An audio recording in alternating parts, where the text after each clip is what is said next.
Right. But here it is, ladies and gentlemen. The one and only Devin. Whose business are you digging in today, man? Eggs and ass. They both went up this year. You didn't know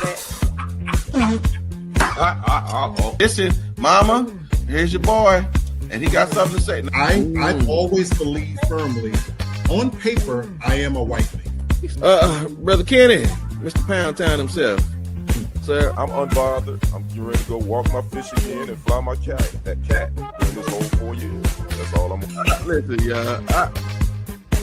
We apologize. I really try to control my show as much as I can, but when y'all get started, oh my God. It's TFG tonight. With Brenton Haynes, Kenny the sports guy, Mr. Lee Black, and the lady of the hour, Miss Devin Divine. Mysterio. Man, I feel like I ain't heard that in weeks. I know, right? Oh my goodness. What is good, everybody? I am too excited. We are back, and no, we've been on since the year started, but yeah, we went on spring. Well, somebody went on spring break, but We went on spring break. Y'all did too. whatever. And then comment. Not the kind of break you had. That's it. Yeah, that's it. But no, we are excited to see you all and thank you all so much. And for all the new people that would join us this week, y'all know we had an influx of new subscribers. Man, I think we like almost doubled our subscription. I mean, thanks to you, Flannel Man. You know, you pissed off.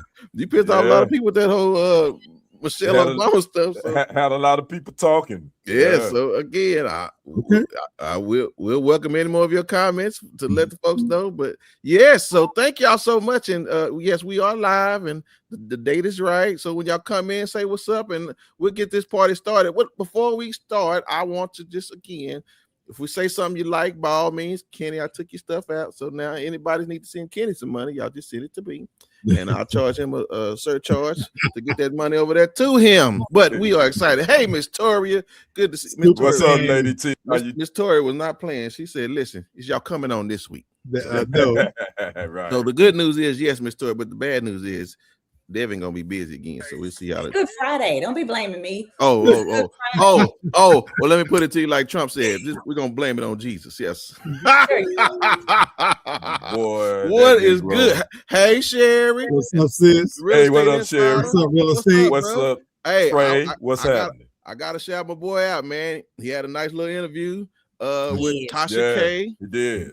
Yeah. Good He did. job. Shout out to you, brother Lamar. Yeah, good job. Yeah. She was baiting you, but you didn't take no bait. So I don't know. So hopefully y'all gonna be friends. What's good? Good to see you. Y'all good? All right. Well, listen, I can't play. We got to make up for 2 weeks we was gone. I don't know how well we're gonna do that, but we will try our best to keep up with politics. So what I'm gonna do this go around. I'm gonna just ask 3 different questions to y'all, and if somebody else want to chime in on some of the questions I'm asking, then by all means. Brother Kenny, I'm gonna start with you. Your president is now about to put the American, the country that you live in, sir. The president of that country is about to have his signature placed on money. This has never happened before, ever in the history of ever. But he wants his name to be on printed money going out here in the near future. What's your thoughts about that? You gonna still spend that money? I'm gonna continue to fly my fish and walk my hog. Good Lord, you gonna change it up now. Yeah. Okay. I don't want nothing with that chump name on it. Man, listen, Charles, we're gonna get to it. It's on the agenda for sure. Good to see you, sir. Thank you so much. Yep. Hey, appreciate that. Well, I know. I'm just telling you. I don't know how long that's gonna last. We're gonna have to clear up a lot of stuff when this boy get out of here. But I will spend that money. I think I'm gonna keep one if I find one for sure. Lee Black, man, they not paying this is what's so funny about your president. Now again, he picked the war. He fighting, right? And he picked the wrong ones. Yes, sir. I won't get into all that because that's just too much to talk about, especially the last 2 weeks. But here's something I want to say: since they shut this government down again, he done brought his goons over here to the airport Yep. He paying them while the other people working ain't getting paid. Make that make sense to me. How can two different people be there? One of them working for free and the other one's getting paid doing nothing. And so when I saw this, and it's not a coincidence that this is all transpiring once again on a Friday as we go into the weekend, where both sides can claim victory. And it's an insult to the intelligence of American people because the damage is already done.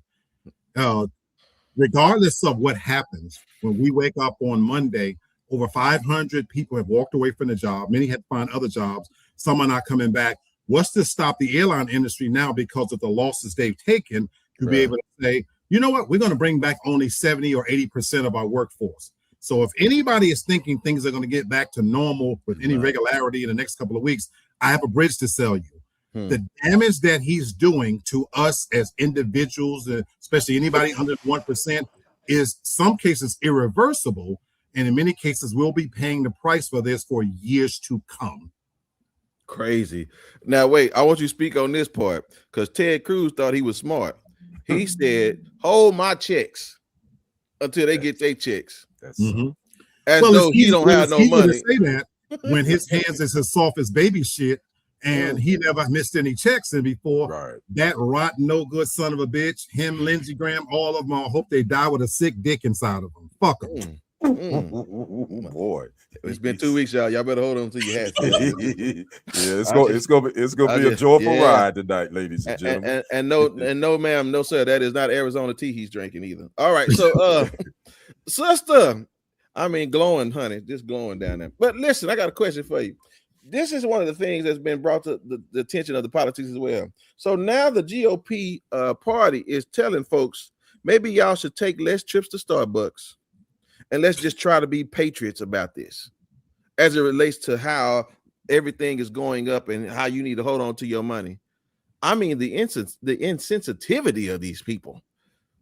What do you think about that? Can I be a little petty for a second? We got time today.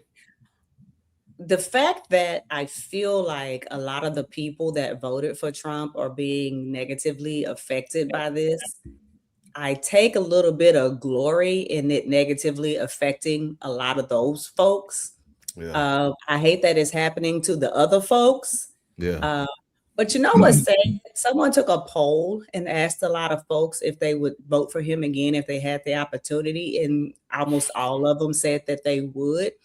So is it bad that I almost want him to make them understand how much of a damn fool that they were, because they weren't even voting for their own interests. They were voting for, I won't even get into why I think they were truly voting, because every one of them would say that it's not. Sure. But I just, there's a little bit of me wanting to be, I told you so about this, but I know it's wrong because it's affecting a lot of people that I don't want to be affected by it. I'll be honest with y'all, and you're right. There is a very fine line we have to balance. But listen, you're not going to deter these fools, right? There's a statement that, again, I'm just going to channel Lee Black for just a second. Retarded is a disability. Stupid is a decision. Okay. And there's a lot of stupid people that are making decisions. And again, I told y'all this, and if I got to go pull the tape, I will. Y'all keep that same energy.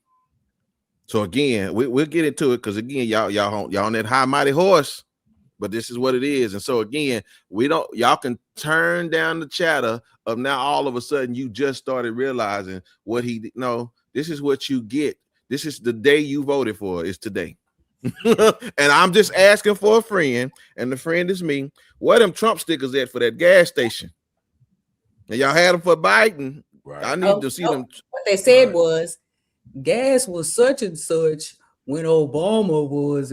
That's the dumb rebuttal you get. I'm telling you, people. It makes no sense, the things that people say. I'm telling. When I know I've said it before, but because I truly mean it. I own my loved ones. He literally could punt their kids in the face across the street, they babies, and he would be like, what did the baby do?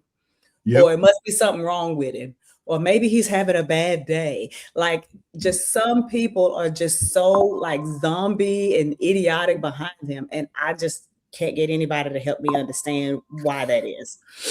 But listen, go on, I'm Black. sorry, Lady D. It's human nature, you know. It's why in our history, we've had Hitlers and Mussolini, and we've got the Korean.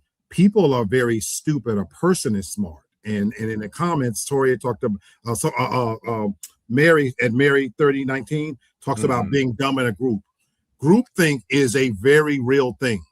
Right. People in this day and age are very, very afraid to stand out on their own individual opinion. It's much easier to go along with the herd, even though you know it goes against your best interest, like you say, Lady D. And it's insane, but that's what makes them a sycophant. Well, I ain't gonna try to cover 2 weeks of no politics, y'all, because again, it's hard enough keeping up with him for 20 minutes. As talking about an ink pen. Yes, but yes. for just again, for all my new subscribers, for all our new family that we have inherited, I want to introduce y'all to my Auntie Bev here. Auntie Bev here with another word to help you build your vocabulary. The word is trumpery. Yes, it's a real word. I kid you not. Look it up in the dictionary. Trumpery is a noun, and it means it looks good, it's showy, but it's worthless. I mean, he is worthless. Yep. And you know, we didn't even talk about his response to the death of Robert Mueller. We didn't even talk about his response. No. Let me what tell you. Yeah. I don't do social media, and I didn't get on it and it's not that I don't like social media. I just don't get on it because I don't do well with people on social media with the arguing. But I just remember how many people were upset when people said things negative about Charlie Kirk's punk ass Right. getting hit, Right. and how you're not supposed to speak ill of the dead. Right. Every life is all that old bullshit. But then he could say something about someone, and nobody is up in arms about it. I don't understand. I don't understand it, y'all. So Brother Brenton, you said keep the same energy. Yes, and I mean it. Hopefully, I just want to show up at my door when I say this, but I want that same energy now. We lost Jesse Jackson, and that was a fiasco and bullshit. But now, not if, but when he passes now. When he passes now. My goodness. And individuals make a decision. That goes for Ted Cruz and that Lindsey Graham and Bondi and all these sycophant bitches as well. Keep that same energy now, and don't say it's disrespectful when people vocally come out and say, fuck it. They coming for him. And we didn't even talk about old Cootie Cat Cash Patel, you know what I'm saying, getting his emails hacked and all that. So again, I'm telling y'all played with the wrong ones. Y'all thought y'all was at the schoolyard over here in America until y'all went across the street and found them boys in the hood.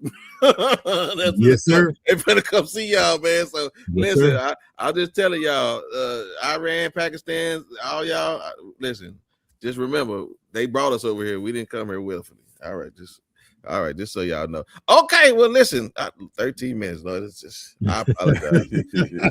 I mean, it's just, and we didn't even scratch nothing. Yes, right. Oh my goodness. All right, well, listen, y'all. JayZ had an interview. He don't really come out much, and was y'all able to see it? I watched it. I did not. Oh, okay. It was really good. It was dope. Yeah, what'd you take from it, Kenny? You know, I thought it was interesting. He talked about how 2025 was a tough year for him. Obviously, the rape accusations that took a toll on him and his family as well. And I thought it was interesting in his introspect on how he was dealing with that. Yeah. And I really took away, man, you know, how he's big, his kids, especially Blue Ivy, how he's seeing her develop her own and being really a go-getter. Yeah. And just a lot of he dropped a lot of nuggets in that interview, and just talking about this is the 30th year anniversary of his first CD, Reasonable Doubt. Right. It's the 30th year anniversary. He talked about how he got rejected by every music record label in the country. But he also said that he wasn't dejected because he was rejected.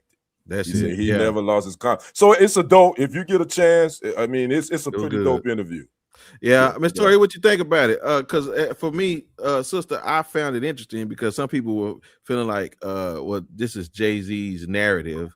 I don't know. I don't even know who this little bobblehead boy that was interviewing was. But they got a relation. They got a relationship. I could tell that he opens up with this guy. Yeah, so I could tell by the interview. Yeah, sure. Yeah. So again, this is one thing I appreciate about people like JayZ, man. He keep it 100 as far as who he know himself to be.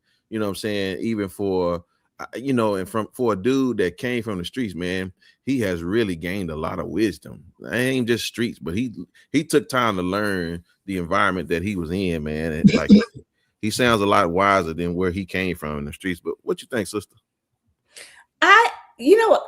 I'm just gonna go by because, like I said, I watched several clips, and I like to pay attention to the comments. I'm a comments girl. I like to know like people's also a little background on me. I'm a huge JayZ fan, and my family gives me the blues because he used to be my crush for a long time.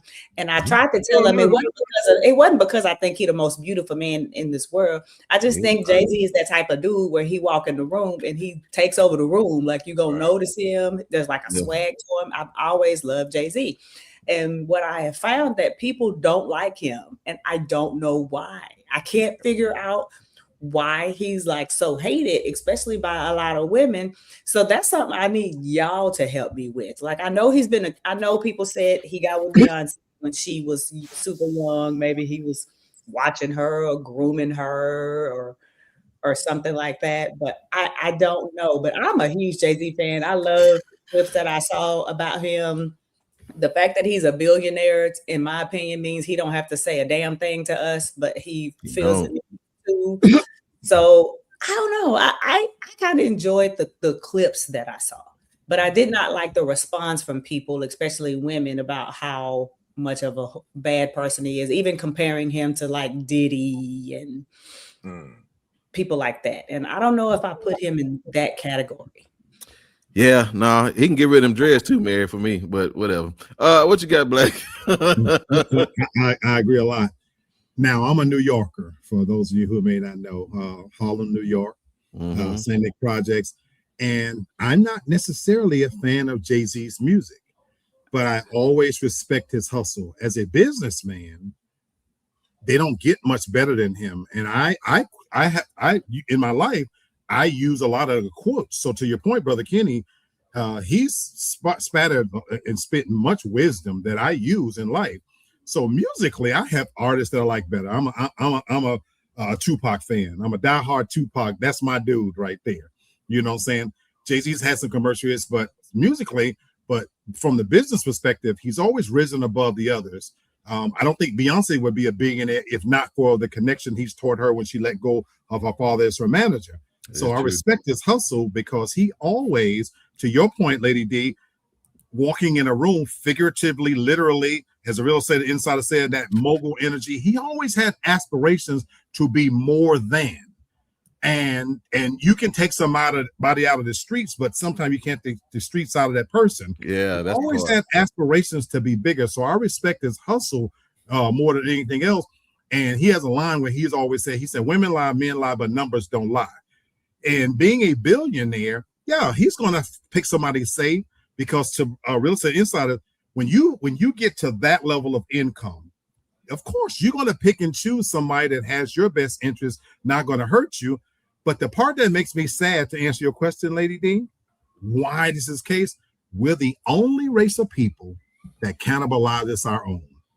We just finished talking about the fact that this motherfucker getting ready to put his name on money when he has a history of bankruptcies and DEI and put people out of work, but yet they're going to honor him.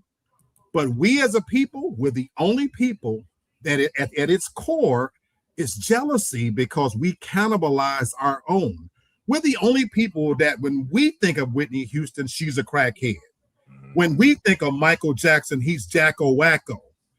But you don't see the others doing that. Tell me when you see them putting their people out on Front Street, but it's us. We build each other up, and the moment we hit a certain pedestal, we're the first ones to tear them down. Whether you like him a lot, physical appearance or not, we should be celebrating the fact that a guy from Marcy Green's project is a billionaire and is a part of the white boys club in the NFL. Why aren't we celebrating that? Yeah, he had great perspective for sure. Get him, Sherry. I know that's right. She say you a hater. Yeah, your Oh, sister yeah. came for you. She done came for you. I hate New York as a city, and I hate you New York bitches, you included. Oh, wow. Hell to the no. That's for Sherry. We ain't doing that. It's too close to Easter for that one. No, man. We ain't taking that. So again, I would say this: you don't have to have money to have the type of energy that JayZ has, because one thing that really impressed me about JayZ is that he really does look above the foolishness when it comes, like when Kanye really tried his hardest to come for him, man. Like he just never took that road. He never took it, man. Right. You know, so he, I mean, again, he done some dumb stuff for sure, but he just, again, he come on and he talk about what he want to talk about and he go on about his business. And that's everybody can do that no matter how much money you got. You just got to accept, you know, the price that comes with that, and that's just the reality for me. So I just thought it was good, man. So if y'all hadn't seen it, man, y'all check it out. And so and one more thing I noticed about JayZ, just okay. real quickly, that I want to give him props on. He is one of few people that are a celebrity couple that doesn't seem like they're fighting for the spotlight, fighting for camera, fighting for fame. Yeah, that's a great point. Like he puts that lady up on the pedestal, and when she having her moment, you don't even hear from him. You don't hear from him. You don't see him. He don't say nothing. He don't take no shine. He come out on the stage, do whatever little song they have, do his verse only, and then he gone. And so I love that about him. I don't feel like they battle for spotlight. He's in the background. When you see JayZ, it's because paparazzi following him and his baby at the game or something like that. He's just not that dude. So I actually respect that about him as well, because most celebrity couples don't act like that. You feel like somebody's fighting to be more famous or have more celebrity. Yeah. That's a great point, because the interviewer actually brought that up in this interview, and he talked about, you know what, when we're in the studio, I'm not in there trying to be all in front of the cameras, all in the videos. He said, I just there to support my wife, and I think that's dope. And you're right, I agree with you. He doesn't care about the spotlight. He didn't have enough spotlight. You know what I'm saying? All these aliases. Who the hell is Marcellus Young? That's my pseudonym. So, my God. You know what? When you live in Atlanta, you can't tell these bitches your real name. I see. Boy. Thank you. I'm like, who the hell is that? Okay. Yes, the cheetah. You know, let her play. Mr. Big My bad, brother. I didn't know that was your alias. Next thing we gonna know, he got a bunker somewhere. Just ready for the. He might now. All right. Well, we won't keep trying to figure out all these. You're a man of many names and a whole lot of other things. Sure right? Is. All right. All right. We won't touch that too. We just got back. We won't touch all that right now. All right. So listen, y'all. I had to ask AI a question. And I wanted to address this because I don't really think people talk about this. And I think it's more important than people really give credit to. And we really got to start paying attention to this. But an attachment style. What's going on, Stephen Jacks, man? Thank you for joining us. Yo, what's up, brother Jack? So for those that don't know, an attachment style is a specific pattern of emotional and behavioral responses that individuals exhibit in close relationships, shaped by early interactions with primary caregivers. Based on attachment theory, these styles dictate how adults perceive intimacy, trust, manage conflict, and navigate emotional closeness with partners. I didn't know that was a thing. I mean, I guess I could have, but you just never thought about it. So guess what I did? I asked AI a question. I said, what are the top 3 attachment styles that people have in intimate relationships? Love it. Love the question. And I really feel like all of us is in these little 3 somewhere. I mean, we can mix and match it to that. But I'm gonna start with the first one. It says an avoidant attachment. And it says an avoidant attachment is people with an avoidant attachment style often prioritize independence and self-sufficiency over emotional closeness. It says they may have a positive view of themselves, but a negative view of others, leading them to avoid intimacy. It says they often suppress their emotions and may struggle to share their feelings or connect deeply with others. It says the function of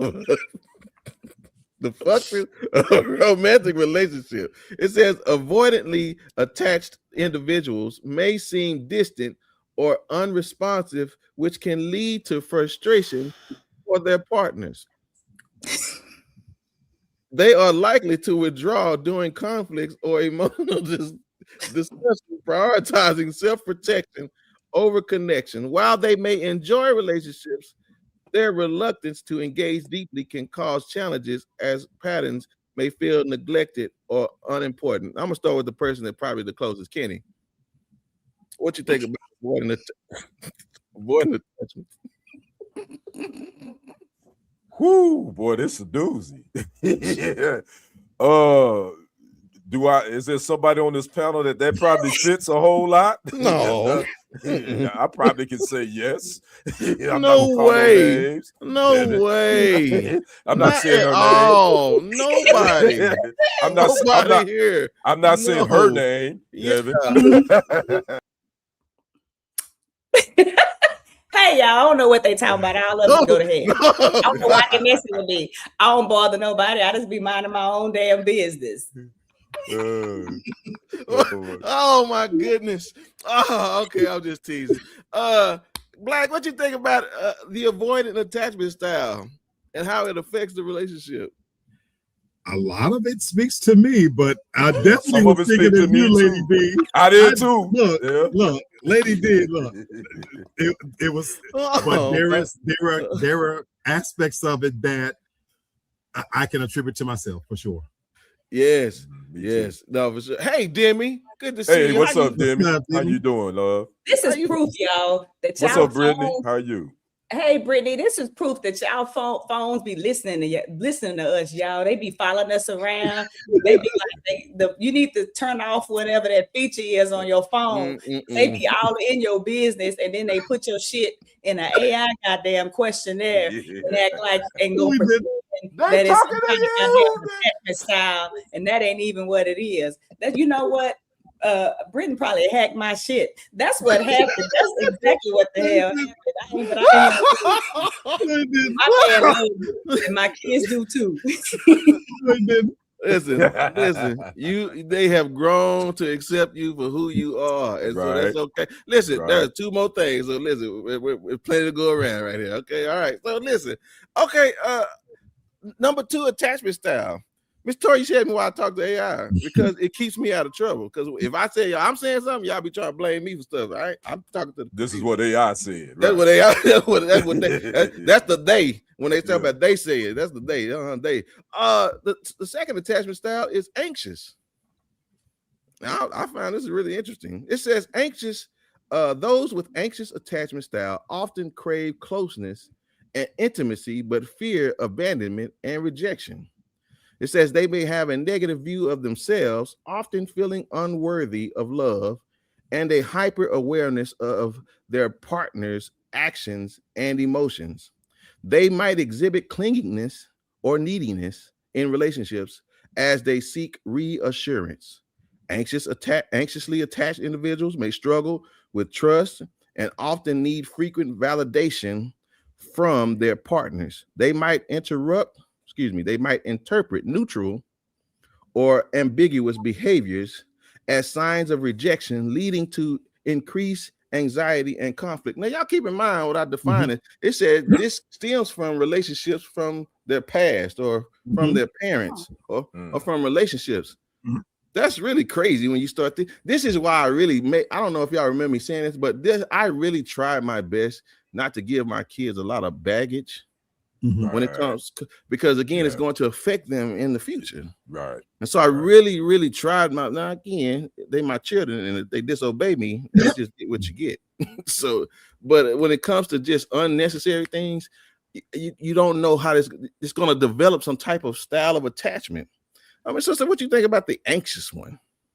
I mean, I know a couple of people like that, but I've always kind of felt that they more need therapy to kind of work through some things, because that's a turnoff in both friendships and, you know, intimate relationships. That's a turnoff. That's that needy person that like is always needing to know that you love me. Do you like me? And that's a lot. Like that person will have difficulty in relationships, any kind of relationship.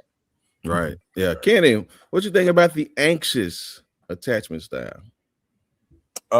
Yeah, I think that's definitely, like Lady D said, that can actually cause a rift in your relationship, because that your partner will eventually say, I'm not your therapist. I'm not the person that I can't make you happy. You got to make your own self happy. You got to find your own happiness first and foremost. So if you're dealing with someone dealing with this type of attachment style, I don't care how fine she is or how fine he is, eventually you're going to get sick of that, because you're like, I can't deal with this. Yeah, it's going to wear on you. All right, Professor Flannel, what you got? I dated that, and I've had many bad experiences with that. I talked about this on my show before. Whenever I talk about the nasty, filthy, no goods that I deal with, people assume that they always assume I'm talking about the ghetto chick, this, that. I'm not. I'm in many cases referring to professional women that had that anxious attachment style. I dated a couple of police women, and it always amazed me how they can be so together and forceful, and they go out there and these authority figures, but in a relationship, the most needy people you can ever imagine. Same thing with some nurses and teachers that I've dated, and it's what has in many cases led me to the simplicity of the chick that's just want to come through and let me plop something in her head and tell, because they don't have that attachment thing to them. Well, you're going to attach something else to them, ain't you?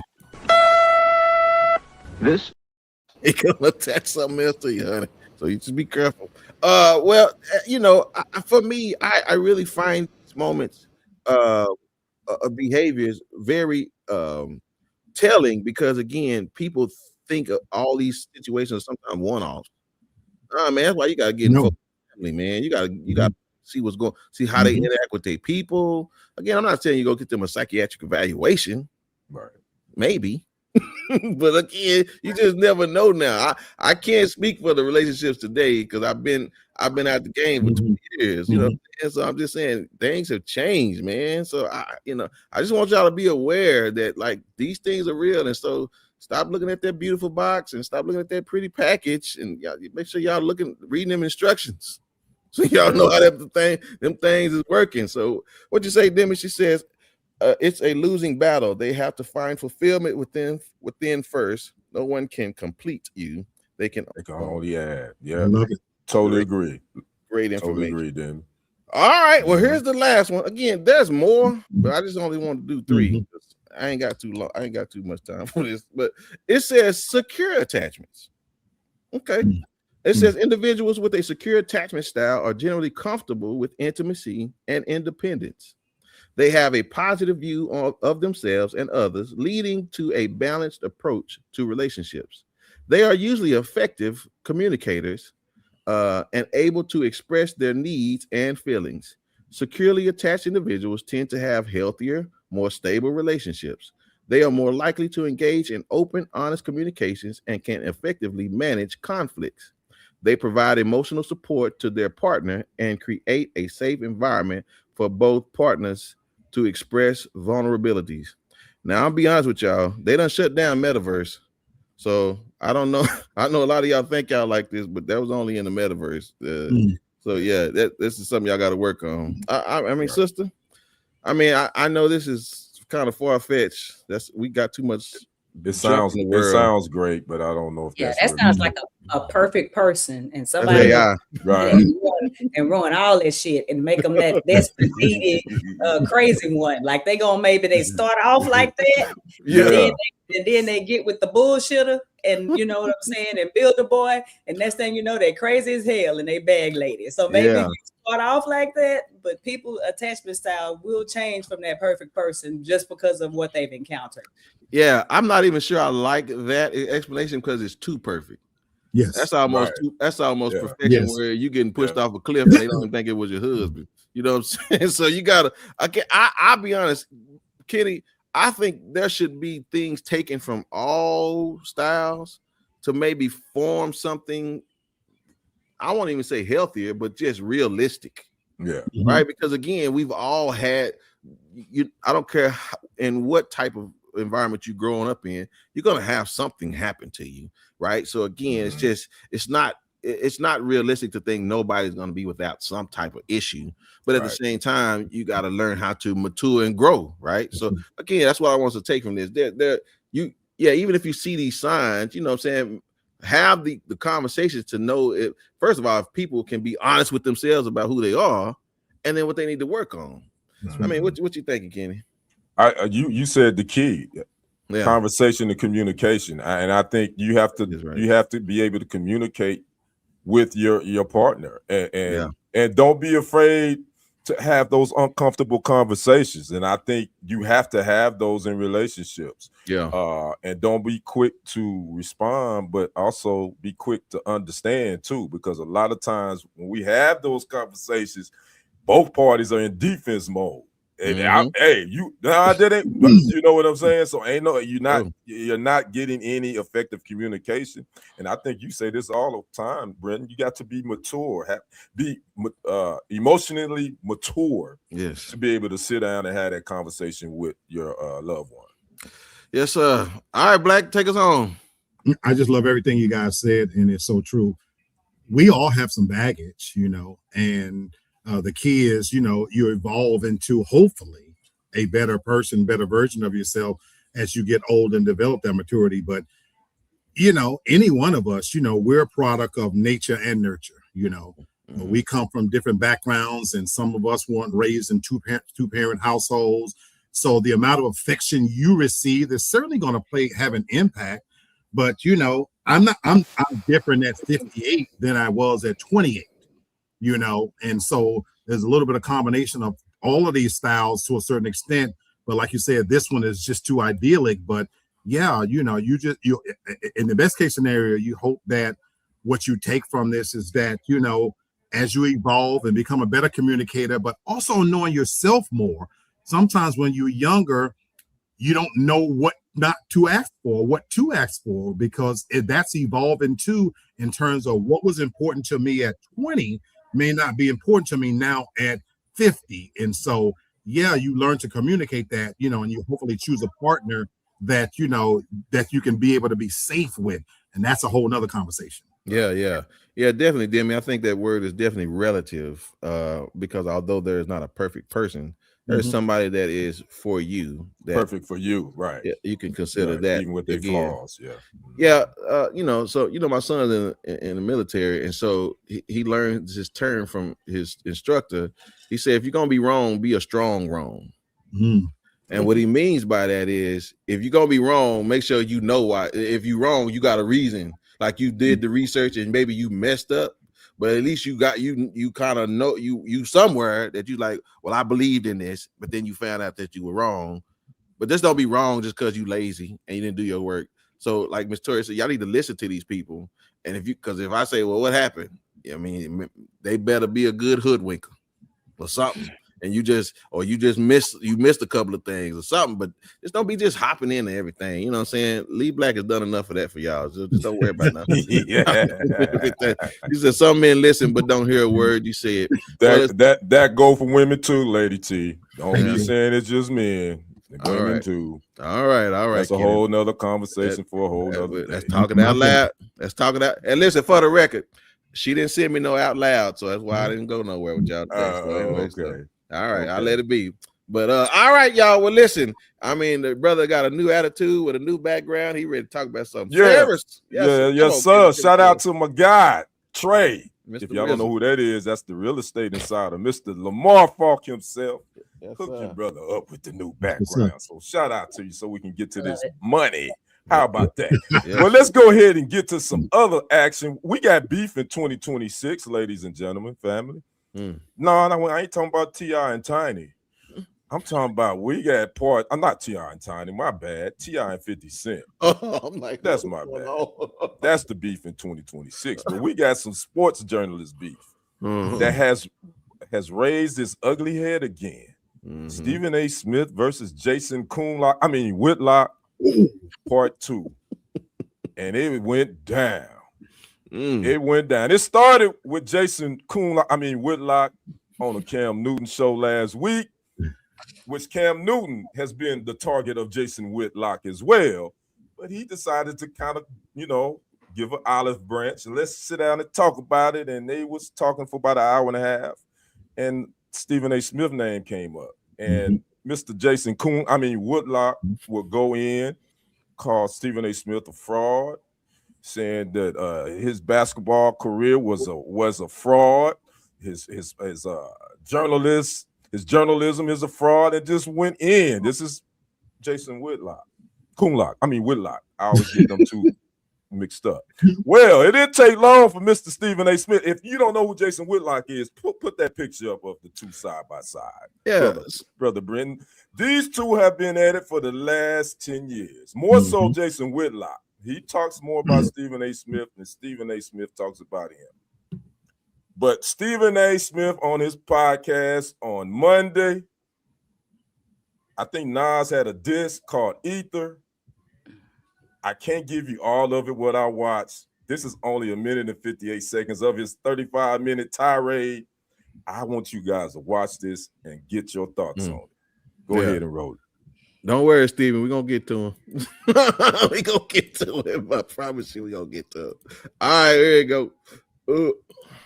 I've never said this about anybody else, and I never will. This is specifically for you. You've lost.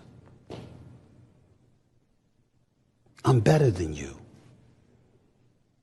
The public says it. Everybody knows it. And you looked so pathetic, it had me wondering, really, he must be in really, really dire straits. So I decided to do something about that.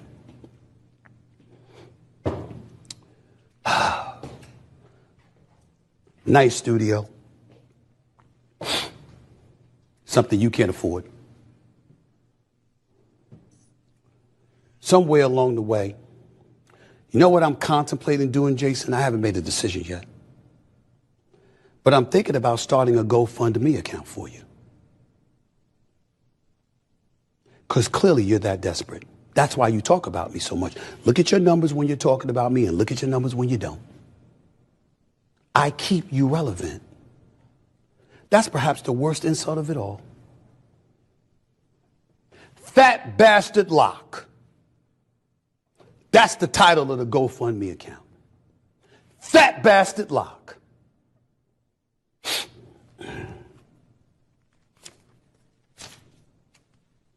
That's for you, my brother. Contrary to what you're willing to tell Blaze Media, you used to do that a lot, didn't you?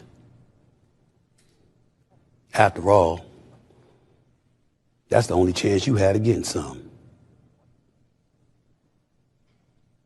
Needless to say, probably didn't work for you either. Because if anybody needs something, it's you. Okay. That was so damn dramatic. But let me say this, That's and a I'm gonna let y'all have JayZ. it. Me and Stephen A. have a love-hate relationship. I kind of dig some of his stuff. I got to take him in doses. Some of his political points and the sports takes off, and I can't get rock with him. But I'm gonna let you know I'm Team Stephen A. because I can't stand that Jason Coonlock. I think he's a F bastard, like he said. That's exactly what he is. But anyway, I want to get your comment on this riff. Brother Black, we're gonna start with you. First of all, I'm a fat bastard too, so I'm literally a fat bastard. I don't know my no good ass father, so I was born out of wedlock. I am a proud fat bastard. Having said that, I'm Team Stephen A. in this one as well. Like you, Brother Kenny, I've actually drawn away from watching him as much, but that was an ultimate flex. And I'm there for it. I didn't see it. Now I'm going to go watch it. But like you, I have zero respect for the Coon dude. As I said, it's one thing to disagree with somebody, but he intentionally goes after us. at a level that, you know, you don't need somebody else to tear us down, because we got people like him, and he is the ultimate coon, which is we know as the insult. So in this case, Stephen A., I'm with you, my brother. Ultimate flex. This is tantamount to Trump starting a war with Iran. You have to pick your enemy smart, folks. You're talking to someone who makes $20 million a year and has the full might of the ESPN studio behind him and his own platform, where whatever you say, he can amplify his words 1,000 times in what you can say. He is accurate in that by you mentioning his name, it brings you a little bit of relevance, but he can eat your ass every single day, anytime he wants. And so be careful who you pick a fight with. You've already lost. You can't win. Yeah. Brenton, let me ask you this. You know, it's unfortunate, though. The unfortunate side of this, I think Brother Black said this earlier about us bringing our own people down. You only see in the sports, and I've noticed it a lot more in the last 10 years, you only see this back and forth between this beef with us when it comes to Black sports journalists and content creators. And I think that's not a good thing. What's your thoughts on that? Is this a good or bad thing, seeing two Black men that's both professionals, but they going back and forth each other, and it's negative energy at the end of the day? What's your thoughts on it?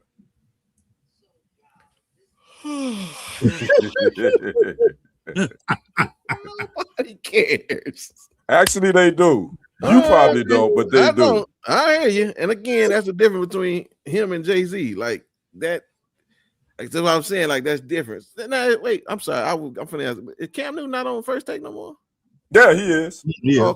Okay. All right. Okay. So again, for me, I've seen Jason Whitlock. I think that's his spiel. Like, he's a negative dude, right? He's just a very pessimistic person. So I get that. But only to us, though. Primarily, it's us. Yeah. Well, that's fine. But again, like if Stephen A. is right, which he probably is, I mean, the results speak for themselves. He ain't got nothing. You know what I'm saying? So again, that's what I'm saying. Like, I understand Stephen again. To even Devin, we were talking about just being overly dramatic. Well, now when Miss Tori reminded me, that's that General Hospital in him. You know what I'm saying? He just putting on for the show, for the TV. Again, that's gonna bring him more look. He don't need it, but again, he just had time for it. So for me, I'm looking for the detour, the next exit, because that this wasn't my cup of tea for me. So again, if a tree falls in the forest, who cares if you don't hear it? So, Let me ask you this, Lady D. Actually, again, Jason Whitlock was on Cam Newton's show, which Cam Newton is on First Take with Stephen A. Smith twice a week, which Stephen A. brought him on. Okay. Do you feel like Cam Newton was wrong for having Jason Whitlock on his own platform? I'm sure he checked. I think all of them need to go in the goddamn garbage. I can't stand Bert. I can't stand Cam. And I don't even know the other dude, but by default, I don't like his ass either. So I just feel like all of them are kind of worthless. Stephen A. has said some things in my opinion that you can't take back. So I don't give a damn about him and his Muppet looking ass. Cam Newton has humiliated his wife and kids over and over again. And what wife? He ain't married. I mean, his baby mama. Baby mama with her dumb ass. Some of that's her fault too. But I'm just saying. So I'm not a fan of him. I mean, he can fight. That's the only thing I agree with. And the other dude, I don't even know his ass. Like, Steven truly knows. He's been in this game long enough to know if somebody is really irrelevant to you and below you, beneath you, can never be you, the way you hurt them is to just not acknowledge their presence. It's like you don't respond to anything you hear. You don't say anything about any comments that you may see. So it's just like he eating off of Steven eating off of him by giving him. I mean, if it was in Spanish, it would have been like watching Telemundo. That shit was so dramatic and just over the top. So I feel like they're both bored and they probably don't have a lot to talk about, and they're just eating off each other. And that could be true. And we all know in this social media streets, it's about clicks, views, and shares. So at the end of the day, the more entertaining you are, the more dramatic, the more negative energy you put out there, most people are going to gravitate toward it, and that's pretty much we eat that stuff up. Now, again, I'm only team Stephen A on this one because Jason Whitlock is a clown, and I don't say this about a lot of people except Donald J. Trump, but I don't rock with him because of some of the things he's disparaged black people, black women, single black women. I'm talking about Jason Whitlock. So he gets I feel like he deserved the smoke. So I thoroughly enjoyed the 35-minute Stephen A. Smith tirade that he went in on that big black. You know what? I ain't gonna say that. I'm gonna leave it at that. Okay. So that's how I felt about it. Again, you know, who knows where this is gonna go. I'm sure Jason Whitlock is gonna be on somebody's podcast. I think he went on Kwame Brown's podcast to respond to Stephen A. Smith's response to his original take. So again, it's just kind of this back and forth that is gonna create clicks, views, and these guys are still gonna be doing what they do. So again, that's my sports segment tonight. Back to you, brother Brendan. Yes, sir. Steve, I promise you, Steven, he's on somebody else's hit list. Tiger Woods is, so we'll get to him. Yeah, Tiger Woods. I know my boy. Lady D we'll get to that. Yeah. All right. Well, listen, y'all. That's racist. I really find don't do it. Don't do it, Lady D. Don't do it. Don't do it. Did I misspell something? All right. Okay. Well, I mean, you could proofread if you come on, you could proofread your stuff. All right. Okay. I'll change it when y'all talking. I'm busy right now. I thought you were saying, is that the raciest? I was like, y'all talk about Cardi B show when she was showing her ass because she was pretty damn racy. I'm just saying, but Hey, Kitty, you started this. This is Kenny's second time too, man. You know, it's Kenny's second time. You know what? You got one more, Kenny. You got one more. My bad, bro. You got one more. You got one more. Okay, I'm busy right now. I'll get to it in a minute. Thank y'all. Matter of fact, that's one of the jokes of the Friday. Y'all catch my typos. How about that? Yeah. I'm doing it on purpose. That whatever. Okay. So listen, I want to talk about this because again, in my opinion, I really feel like the narrative about racism is being misunderstood because of certain things. If y'all don't know, this is supposed to be Drewski looking like Erica Kirk, right? And again, Erica has something to say about what he did. So I'm gonna let y'all see. If y'all didn't see what he's doing, I'm gonna let y'all see it while I go fix my typo. Y'all look at Drewski dealing with Erica. We have to protect all men in America, especially all white men in America. Those are the boys that we care about in this country. America is built on their backs. Yes, because they are the ones who mattered most.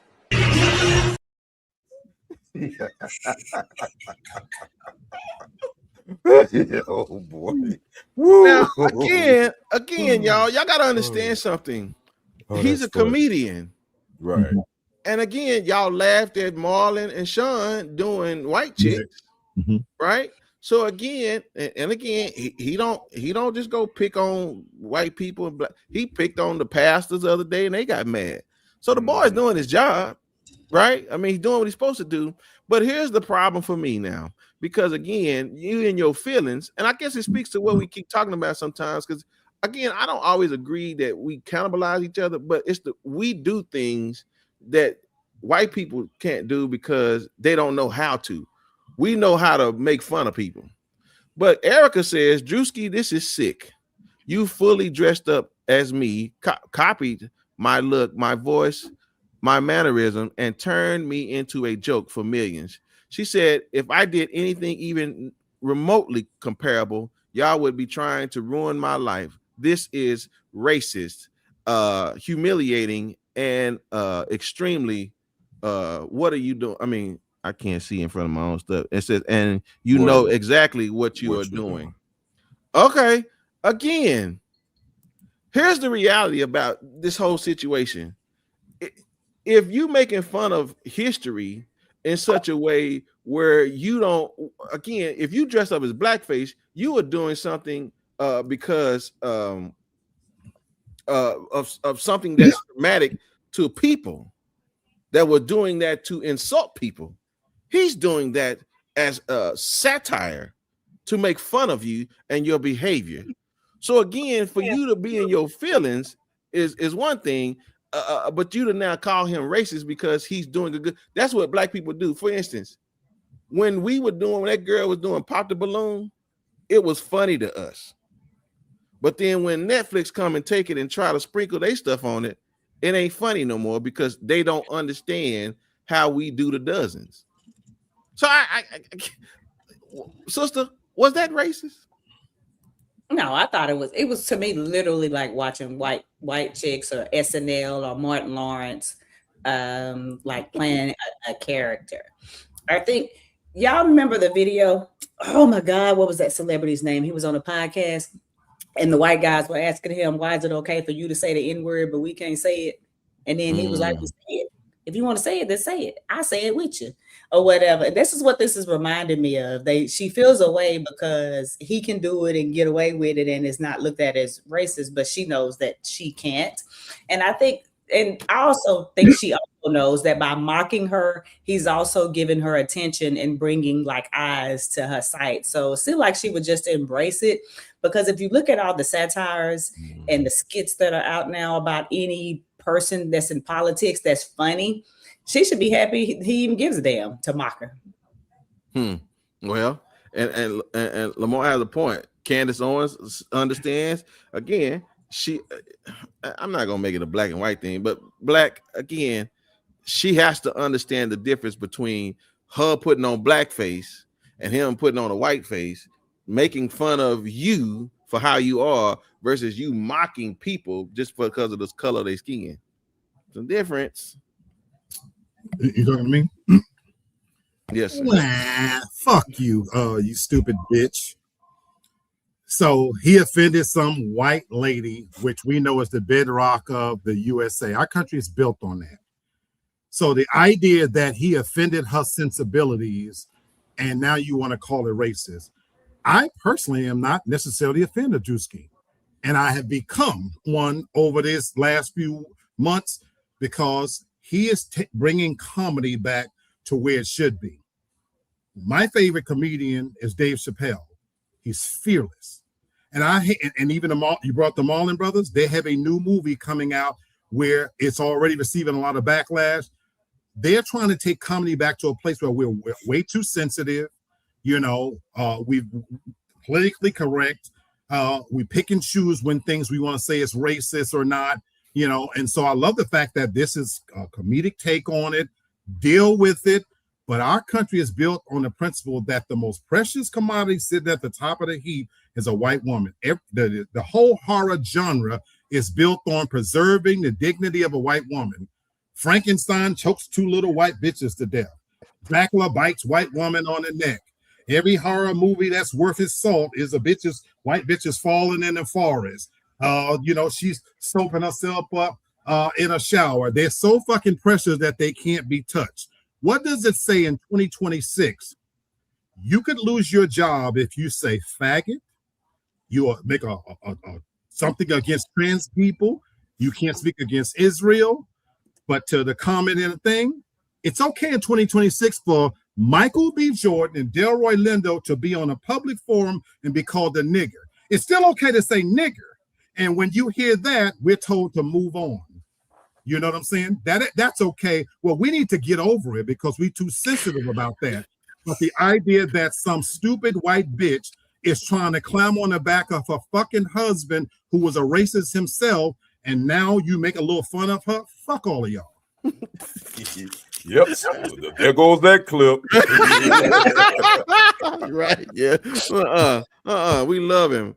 I mean, Kenny, again, the reason behind she's being upset is because she wants to now make fun of people's trauma. He's making fun of you because of your lack of consistency. Again, y'all speak about taking care of young white men.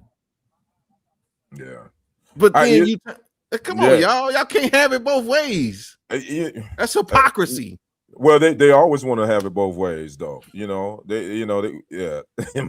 Stomach hurt. Lady T said her stomach hurt from laughing. Yeah, that's we ain't done yet. My thing is, it's a spoof. That's what I looked at it as a spoof.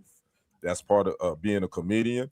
And from what I watched, he said this is his reenactment of conservative women. He never mentioned who the woman was. She brought it up. She brought it up. He didn't say this was Erica Kirk. He said this is the reaction of conservative women. So what's that saying? A hit dog gonna holler? She hollered because it hit close to home. But that was funny-ish. I ain't gonna lie. Yeah, I will laugh again when I watch it, and I'm gonna watch it again tonight, Erica Kirk. I'm gonna laugh again and again and again because it's a spoof, in my opinion, and it's not racist. Yeah. Again, y'all can't make fun of us like we can make fun of y'all, because the only thing y'all want to make fun of us is the history y'all put us through. Again, he's making fun of you because you're up here portraying something that ain't even true. So that's a difference. So again, y'all can't do what we do. So that's the problem, right? So y'all want to now cry wolf, and ain't nobody listening. Y'all moral high ground. I ran through a missile over there and blew that thing up. There ain't no more moral high ground for y'all no more. We don't. Y'all president has allowed us to see the truth about who y'all are. And like I said, if y'all voted for him, I think y'all act just like him. So, cry me a river, please. Right. And I mean, make it so much where it can destroy the Hoover Dam in Nevada. I don't care. All right. So again, good job, Drewski. Y'all keep up the good work. And if y'all don't want nobody making fun of y'all, keep your mouth shut. Sorry, I feel about it. All right, y'all. Well, here she is. She's back from overseas or wherever she was, eating Versace, wearing it, looking at it, all the things she does. But now she wants to get in somebody's business, huh? And whose business would you like to get into this evening? Well, I don't like getting in nobody's business. I was somewhere doing the Tootsie Roll in the middle of the ocean, doing my own thing and not thinking about nobody. But then today, while I was also at work, trying to get my work done, but I was distracted by the fact that old Tiger Woods, y'all, flipped his goddamn truck, his Land Rover in Florida today. Crazy. He was trying to avoid a truck pulling a trailer, and the trailer was pulling into like a drive or turning off, and Tiger was going at a high rate of speed, clipped the trailer, and to try to avoid a crash, he ended up flipping his Range Rover, landing on his driver's side door. He did submit to a breathalyzer test, which he blew 0. So he wasn't under the influence of alcohol, but he refused a urine analysis, which is why they chose him with driving under the influence, because they think it was clearly another substance, or he would have submitted to a urine test. And my whole thing with people like Tiger Woods that frustrates me, I told y'all earlier, it was so hard coming back to work, going to my job after leaving vacation. I was trying to play the lotto and win. Rich people don't seem to know when they rich. And if you're under the influence, they don't seem to get drivers or try to be responsible. Tiger Woods actually recently got a back surgery. He had a history of drug use. Kenny, did you see this? And are you feeling sorry for your boy? And I actually am, because I think this is the end. I think this is a wrap for his career. I think he's addicted. And I think he's addicted to pain medication. I think once they find out, that's what it is. And I just think that he needs rehabilitation and he needs help, man, because he's been through a lot of surgeries. And I'm not sitting here making excuses, but he's been through back surgeries. He damn near lost his leg in 2021 in that accident in California. They almost had it amputated. He's coming off an Achilles heel injury. He's just, for the last 5-7 years, man, he's been dealing with those injuries. And let's be honest, he's probably dealing with it with pain medication. And I know, Lady D, the effects of, in your industry, pain medication is addictive, and I think that's what's going on with him, and he's addicted, and he don't want to seek any help. But I think as far as his golfing career, I think it's a wrap. I think it's done. Yeah. Like, do you think he'd actually be held accountable for this behavior, or he'll just was arrested and he gonna go on about his life and we're gonna hear about him doing it again in the future? This to me? Yeah. Oh, no. As mentioned in the comments, when you're worth 1.3 billion, no, he won't be arrested. Justin Timberlake recently got arrested for DUI as well. I'm glad you gave more facts to this story because it put into context my original feeling, and my brother Kenny shared before the show. I never had considered about him being addicted to painkillers or anything like that because of the prior injuries and things like that. Having said that, folks, Michael Jackson, Luther Vandross, Prince, Whitney Houston, James Brown, I could keep going. All of them are dead. Meanwhile, this big chopper teeth motherfucker is still alive here on the earth.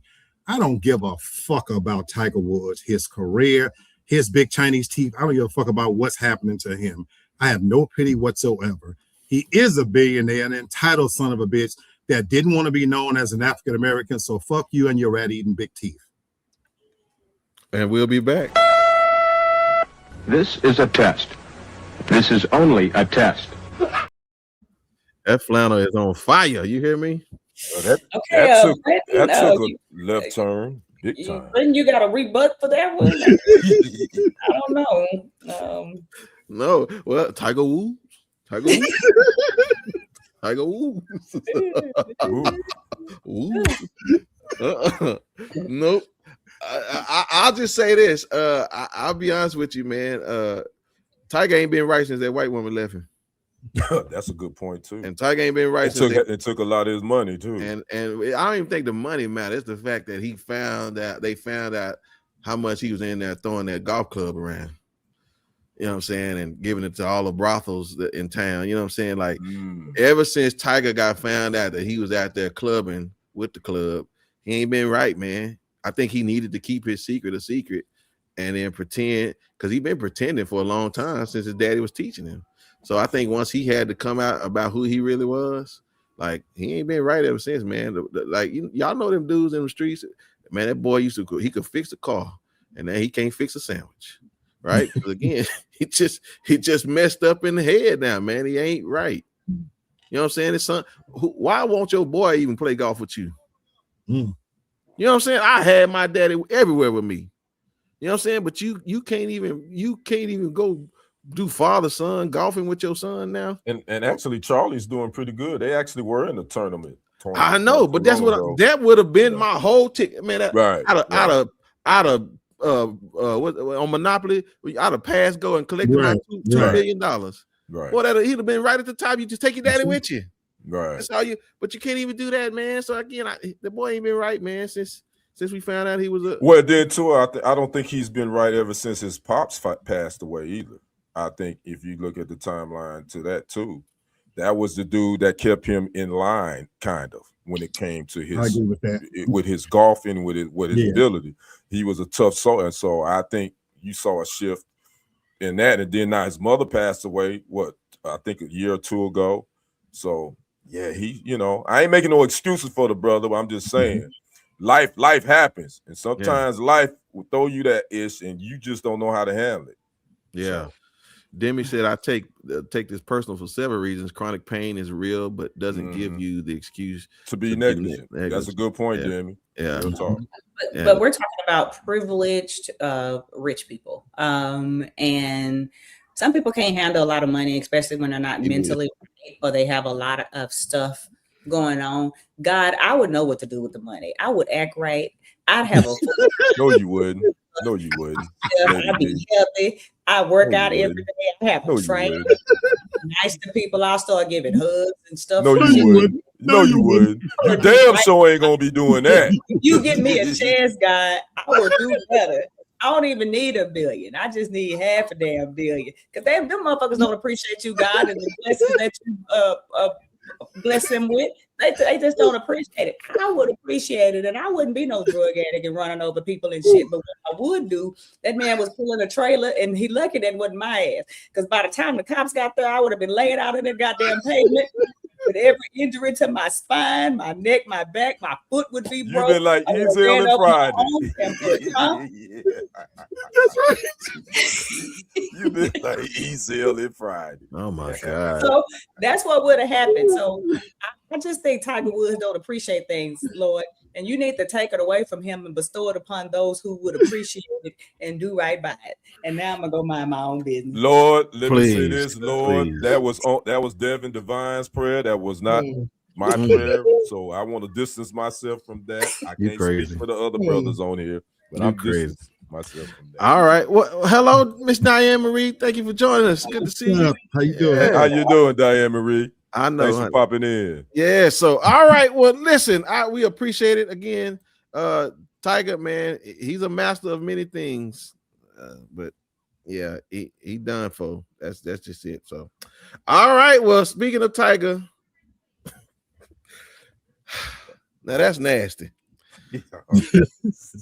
Now, listen, I don't tell y'all much of my business, but I will tell y'all this. When I was in high school, I did go to the Capitol Beach party. I did go, and I took a video camera. And I'm glad I don't know where that camera is no more. But my goodness, Lee Black, on the top of your head, Lee Black, how many STDs different type of STDs can you think of? Just off the top of your head. I ain't gonna put you on the spot. Chlamydia, gonorrhea, syphilis. Damn, he gonna name them. My dog. No, it depends on that big Lee Black. I mean, just in the area, how many STDs are there known to the medical community? That's our resident nurse up there. So. She is. How many are there, Dev? There's a lot. There's actually a lot more than you think. There are also a lot of things that can be an STD that you think are regular infections that you actually can get by sexual transmission. So, yeah. Well, I just want to thank you. She said 10. It's a lot more than 10. Okay, well, I'm just listen, Demi. When you be around somebody for years, you just know what you know. It's what you know. I just want to tell y'all something. Some fool has allowed his business to get in these streets, and he tested positive this last spring break for every STD on his spring break trip in Houston. I don't even know if that's possible. But the fact that smelled that before he even got there, so that's their fault for sleeping with him, because they should have smelled that thing when he pulled it out. Before he even pulled it out, they should have smelled it coming, walking around smelling like asbestos and shit. And he still fine. I mean, I gotta take a shower after this show, because I mean, what kind of fool got every STD doing spring? I mean, y'all just nasty now. I mean, is there no more decency? Nope. Good Lord. I mean, hey, listen, my brother said all the time, y'all don't want to get out here in these single streets. And I see now that, listen, I just, again, granted, it ain't HIV, but I mean, Kenny, I thought you were going to show a picture of the dude. No, I can't handle that. I can't. No, it's a brother. If you want to know, it's a brother. No, it's no need. As soon as y'all, I don't even know if that picture for real, but it just I don't know if it is either. Because again, I don't know the boy. So again, I mean, Mr. Wizard, if you want to put this picture, I'll put it up. You see what the real estate insider said? You leave Mama Tina Gumbo alone. You crazy, man. Hey, man, kick him out the chat.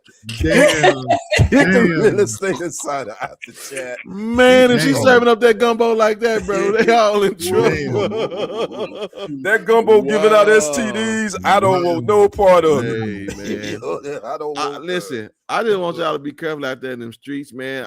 I don't even put no rub on with that joker, because whatever he got, man, you ain't coming back from that. Because I mean, after you get rid of the first 3, you got 7 more at least.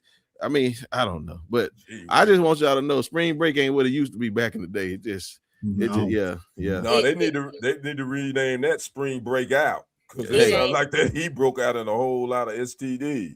I spent one day in Florida, and I didn't realize that I was on South Beach during spring break. And I quickly realized I was too old for that shit, because I spent my whole time looking at girls saying, "Where your mama at? Why are you talking to him? Y'all look way too young to be dressed like that. Why you got on a goddamn G-string and nothing else on, walking down the street, and the beach ain't even nowhere near you?" And then dudes was like disrespectful and was hollering at him, and they was grabbing him and stopping and talk to him. And I'm like, why you talking to this dude? And it's like 8 of them in one goddamn Charger. What the hell is wrong with y'all? Y'all ain't got no self-esteem. And that's when I realized that I'm too old for this shit, because I'm trying to figure out where they mama at so I can get them home. But in Florida, they don't want them there. It was probably more cops than it was to people. They was doing everything in their power to make the people there uncomfortable so they would leave. Golly, man. So two quick things. It got out of control one year, and now they don't want them there. Yeah, so two quick things. If you haven't, go to TikTok. This spring break was special, and it was in Houston. And the most viral person coming out of this is not this nasty dude. There is a young girl that is gotten famous from what she's done in Houston. A young girl, and nice looking young girl, but she left nothing in Houston. If you name it, she did it. So it takes two to tango. So to Lady D's point, look, when he pulled himself out, it goes to show it is, Brother Brenton, nasty in these streets, because they're not asking for protection or condoms. They're not asking the sexual fluidity that's happening. To Lady D's point, I'm terrified. That's coming from me. And lastly, for the record, for any of you won't know, I only had chlamydia. I had that other shit now. This is a test. This is only a test. Only you can bring self-righteousness to this segment. only you. Can you elaborate on that, Brother Black? No. Hell to the no. Hey, the viewers want to know. I'm just want to. Okay. No, sir. No, thank you. Took a pill that it went away. That's all we need to know. That's it. I carry my sexual health card now on my phone. I'm a proud American. This D is clean. Oh my God. Thank you, Forrest. You have a clean bill of health. We appreciate it. Oh my goodness. All right, y'all. We will. All right. I don't know how to segue into this. Listen, that isn't okay. I just wipe everything from your mind about whatever we just talked about, because we gotta go gotta clean the slate. Yes, please. We gotta go get a whole different direction. What'd you say, Debbie? She said exactly, because when you have grandmothers and mothers on OnlyFans, would you expect the daughters and the grandchildren? Yeah, is she right? But you got grandmothers and mothers on OnlyFans. Yeah. Good Lord. Yeah, that's deep, man. I thought they were just showing feet, but they don't. So no, they just showing more. I got it. I understand. All right, listen. We talked about earlier about the attachment styles and how unrealistic it is, and so this kind of like picked my brain. I wanted to know, do we believe in unconditional love? And the definition of unconditional love is affection, care, and acceptance given freely without strings attached, expectations or limitations regardless of the recipient's actions or circumstances. It focuses on compassion and the other person's happiness, often described as a choice to support someone through any challenge rather than a fleeting emotion. I know we talk about wanting unconditional love, but I really just want to know, do we believe that? And I want to start with Kenny, because you believe in black love a lot, but do you really subscribe to unconditional love? I mean, I know we're not practicing it.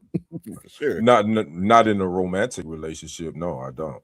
Yeah, I think unconditional love is only with your mother and your children. And I'm speaking from a male perspective. I don't think there's a such thing as unconditional love in a romantic relationship. Wow. So when you so tell me so unconditional love for your mother and your children, why do you separate that from your spouse? Because you can get another one of them. Okay. I'm just being honest. Okay. I mean, it happens. The divorce rate is what it is. I mean, what? I It's hear over you. 50%, right? So obviously that love is on conditions. So yes, I totally believe the only unconditional love that you can get is from your mother or your children, man or woman. Okay. So yeah, Lamar says I don't believe in unconditional anything. Okay, yeah, we finna talk about it. So Demi says yes, that's a Christian. And yeah, that can come up in just a second. But sister, unconditional love, is that a farce? You know, it was a time in my life where because I had an effed up childhood, to be honest with you. And I used to feel like I wish one day I could find somebody that will love me unconditionally and all that old bullshit. But now I've realized in my grown age that there is no such thing, and you should never unconditionally love anybody. I don't give a damn who they are. I think, and I'm only saying it because the definition that you read is not what I thought unconditional love was. Like Okay. you can, like, if I think of especially an older mother, if you think of some of them and how tolerant they are with like some of their Yeah, sons, think of a son that's like a crackhead and he done took his mama under. She done lost her house because he done went to prison and put a house up. He done stole from her. He done treated her like shit. I saw in that kind of case unconditional love, meaning I love you, son, but I gotta love you from over there. Don't come to my house. Don't call me. Don't. And so you can still love them and they've hurt you, but you ain't got to tolerate them. But the way you read it, it's you encompassed all of that. So in that case, you should never unconditionally love anybody. That's a great point that you're making about, because I look at that type of situation as enablers, right? There's a level of delusion when it comes to that, like that's inappropriate. Like you gotta, love has to come with some type of accountability. That's tough love. Then you got to have tough love. And again, we can define it however we can put a title on it in any way y'all want to put it. I'm just saying, like, when you see mothers or even fathers behaving like that, no, that's not love, because love has accountability to it. Again, I'll swing around, even because what Sherry and Demi are saying about that, I think that is something to address. But Black, unconditional love as we see it, is it a realistic? It's unrealistic in my personal view. I hear a lot of points. I think ideally it is a Christian concept, and it's something to aspire to. But I agree with the real estate insider completely. I don't think that anything is unconditional. It has limits. And even to Sherry's point, you're making that point, sis, that God he showed the greatest expression of love. And the Bible teaches us that God is love, but make no mistake about it, even God's love comes with conditions. And that is the reason why he destroys the wicked, because there are conditions to that love. If you don't live up to a certain standard, he wipes you the fuck away. Now, if we're talking about relationships, that's even more. We're imperfect human beings. And to Lady D's point, no, in a Black love situation, even if it's not enabling, it doesn't have to be enabling. There's just certain things that there's a limit where I can go with you on. And so I'm going to give you a perfect example. I dated someone who came out of an abusive relationship. Long story short, I wasn't able to give her what she needed. She was accustomed to being in a relationship, to being treated a certain way. I couldn't live up. I couldn't handle that level of drama. I require peace. She was used to a man choking her around the neck and shit like that and arguing. I've gotten out of relationships because for me, I can't love you through that part where you're finding that that's something you crave or need. There's many people that need certain things, and to the point, I'm not going to enable it, one, but it's not going to damage me. And so there's a condition. I need you to come to me as whole as possible. And there is a level of, to your point, Brother Brenton, accountability that we have to live up to. But to me, when you break the tenets of that, it's just in my best interest to go. And even when it comes to family members, there is a level that I won't go. My brother Paul, bless his soul, if you go to jail because of something that you haven't done, I'm out there with a picket sign. But if you're selling drugs, I don't have money to bail you out. If you're a friend of mine and your child, brother, sister does some shit, don't call my house and ask it, well, I'll accept the call from such and such penitentiary because I'm not going to be on anybody's list as a known associate of a fucking criminal. So, brother, sister, what? There's conditions. No. Yeah, the analogy I want to give in this moment is a cup that's either half full or half empty. What does it matter? It's the cup is it's at half capacity. So whether you want to yes, right. If you want to identify as half empty, or if you want to identify as half full, it's still half capacity. When we use the word unconditional, see, it's perspective because it's the way, Devin, that's why I love talking to everybody, because again, what you perceived as unconditional was based on what you experienced. You know what I'm saying? And so that's when you said that, you said that I didn't know what you read was different than what I had in my mind. That's exactly because unconditional is about who holds the perception. So again, to hold our thoughts to a word that everybody defines differently, but then we all try to judge each other equally is impossible. Because is the glass half empty or half full? I just want you to personify whatever unconditional love looks like in your relationship. That's all I'm asking you to do. And then it's only valuable to the person you are giving it to. So in all reality, ladies and gentlemen, again, I've been in this thing for 20 years. And I'm not ashamed to tell y'all, I only became a better husband because I grew up spiritually. I matured spiritually because, again, that was on me. Yeah, I had a lot of flaws. Still got a few in my pocket if I need to pull them out, but it's okay. But at the same time, that the unconditional is personified through what we have gone through. So again, unconditional is a conclusion, in my opinion. That's my perspective. That's my glass half full. It's the conclusion to my relationship. What did we go through and what have we overcome? That then is my unconditional. Because we still together. So again, I don't want us to get hung up on, well, if it's half empty or half full, well, it's still at half capacity.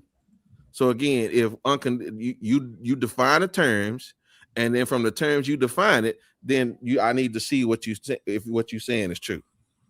So that's it. So again, I don't take, well, what Kenny say, what Devin say, what Lee say, and then we just show me whatever you say. If that's what it is, then I need to see you perform that out, and thus then you have a clear understanding about what unconditional love looks like.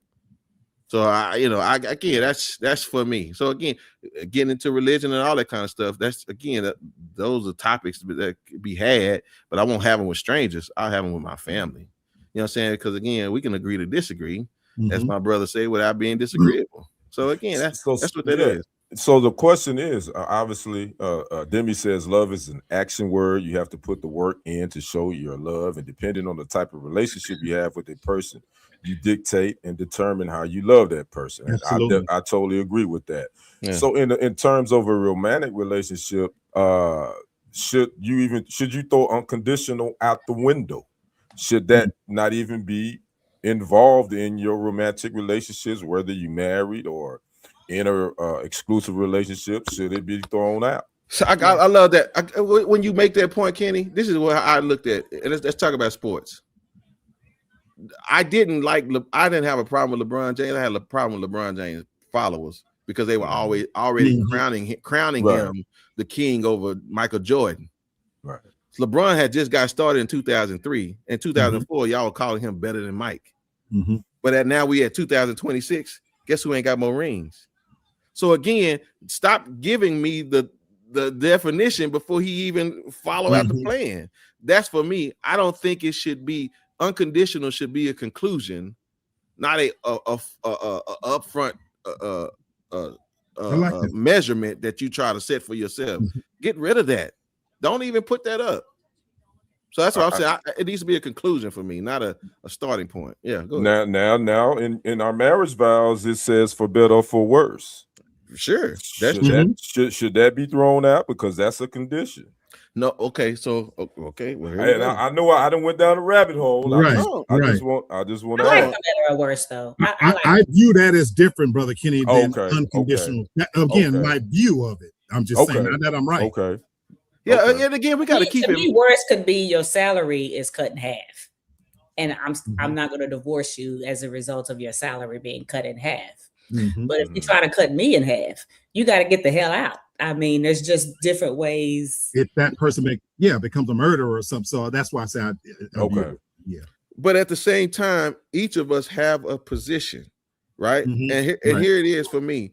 If it's how you understand. See, again, I don't believe in divorce, and a lot of people may say they don't either, but they'll still get one at some point.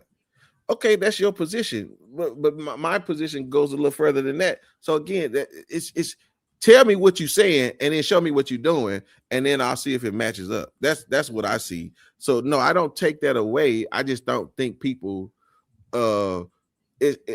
It's like people will say things that they don't. Again, we talked about it earlier, right? Don't listen. You're not even really listening. You just want to get to where you're trying to go. So we say things and we don't even give thought to what we're saying because it's just that's what we're doing. I have a Black Love Series recommendation for you, brother. Yeah, okay. Marriage vows. Are those when Toria posted that? I got so much to say on that. Are those outdated? Because I don't think we've ever really, when you really talk about, please, I don't think we've ever really talked about the actual marriage vows. I want it. I think that's really good. I want it. Okay. And I'll also say I at one time, believe it or not, said that I didn't believe in divorce in my last marriage. In this marriage, I've said from jump, I'll leave your ass in a second. I don't give a shit. You know what I'm saying? Because if you cause me harm, right, you got to go. Like I just don't, because I feel like when you say to some people that you don't believe in divorce, that's like a get out of jail free card. And then they can just treat you like shit and drag you through the mud and all that. So I love it that you're still saying that you don't believe in divorce. That means that she has never done anything worthy of divorce. But let her start acting a goddamn fool and sleeping with the neighbors and shit. And I'm not saying that she would ever do that. Or going like just too far out and just losing her mind because you told her somehow she has some kind of demon, I don't know, some bad happened and she just turned into a totally different person, or she got addicted to drugs and started stealing shit and wrecking cars and all that. And then that whole I don't believe in divorce, she may be like, you know what? I didn't, but no, I wouldn't be a divorce, I'd be a widow. I want this conversation too. I want us to have this intelligent conversation as a group. Yeah, but I do say I would never leave you for like stupid shit. You know what I'm saying? But if you cheating on me, beating on me, do something egregious, I'm not sitting around for that bullshit. No, yeah, and again, listen, and this is what this is about. Thank you, Demi. We have to begin to start having intellectual conversations that a lot of people are just. There's a lot of superstition in this world, right? And again, I'm talking about half empty or half full. So again, where we come from is what we've been introduced to. And so my position is going to stem from what I believe about scripture. And so yeah, we'll definitely have a conversation. But at the same time, again, y'all know I don't judge nobody because it is what it is. But the conversation will definitely be had the next time we talk. So yeah, because I think that's a great conversation, and we have the relationship to be able to have that conversation. So 100%. Unfortunately, we won't be having it next Friday. It's Good Friday. It's Good Friday. Right. That's Good Friday. and mind your business. That's all. So again, I see. I see. Good Friday. All right. So no, we will talk about the vows again. Just bring your cup. And if your position is half empty or half full, just know it's not at capacity. And that's the reality when we come to it. And so let's have a conversation as family do, and that's what we'll do. All right, great conversation. My goodness, we had a lot to say, but y'all don't shoot the messenger, please. He's just a messenger, and he looks so good too. Come on, son, give it to us. And so, again, I literally thought of this topic 30 minutes before we aired because I don't ever know what I'm going to talk about. but the show's been so organic and led me to this place. And then an extension of what we just talked about. Yeah, I'm just a messenger. And I'm glad that I have this forum where we can talk about things intelligently, honestly, openly, and we can agree to disagree. So I want to talk about Black love, and there's an extension of it right now. JayZ say men lie, women lie, numbers don't lie. My brother Kenny, he's a big advocate of Black love, as am I to a certain extent. But I'm struggling, my brother Kenny. We're both single, and Lady D and Brenton, there, you know, Brenton, you said earlier in the show, you said I'm not out in here these streets. And you said about the topic of that, you say, but I didn't know all that was happening. It's real out here, my brother. There's a lot of things going on out here that we are not talking about. And so I've been having some conversations with a lot of my female friends, and me and my sister had a conversation just last night. We were talking about how many successful long-term relationships can we name with African-American couples? And I even went to ChatGPT using AI to assist. And it's amazing that when you start to think about how many successful, monogamous, stable Black relationships that we can think of for famous people, Rock and Michelle, Denzel and Pauletta, Spike Lee and his wife, Samuel L. and his wife, Magic and Cookie, Angela Bassett, Courtney Vance, Viola Davis and Julia Tennant, LeBron and Savannah, Steph and Aisha, Sierra and Russell, Don Cheadle and his wife, Lorenz Tate and his wife, Omar Epps and his wife, Ice Cube and his wife, Sterling K. Brown and his wife. And I put an asterisk next to JayZ and Beyonce because they've not been without controversy. What does all these people have in common, folks?